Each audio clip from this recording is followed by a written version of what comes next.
What is the relationship between Shiva and the ghosts? 3:14-24 Bhagavatam. Rudra Shiva is the king of the ghosts.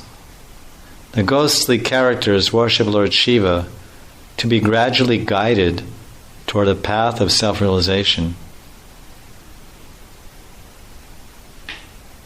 Ghosts are bereft of a physical body because of their grievously sinful acts, such as suicide.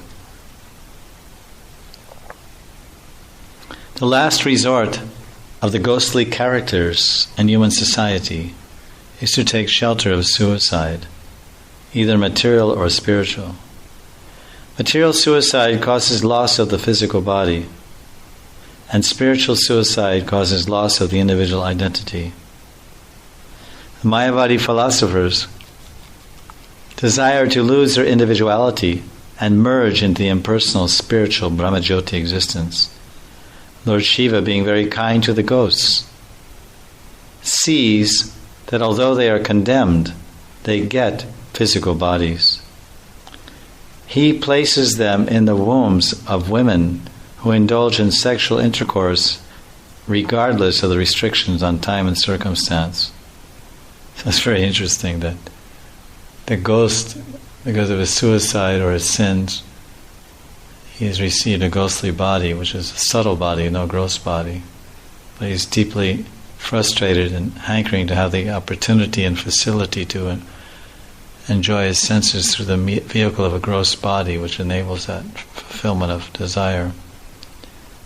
So then he, by Shiva's benediction, then the ghost is promoted to receive a gross body. Not a ghost body, a gross body. A ghost gets a gross body. But then who will give birth to a ghost? So then if someone is having sex at sunset and on Amavasya and they're intoxicated, then the ghost will be placed there. So then he'll take birth, he'll receive a gross body, he'll be born as a human being from that woman, but he'll be ghostly.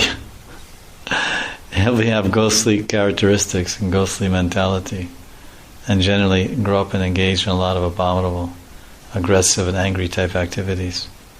He won't be a saintly person, he'll be more of a demon or a asura type, but he'll have a gross body, and he'll get right to it, to drinking and intoxication, illicit sex and all kinds of sense gratification. It's called Varna Sankara, unwanted children which create havoc in hell for society. And nowadays the society is overrun by such ghostly creatures in the name of human beings.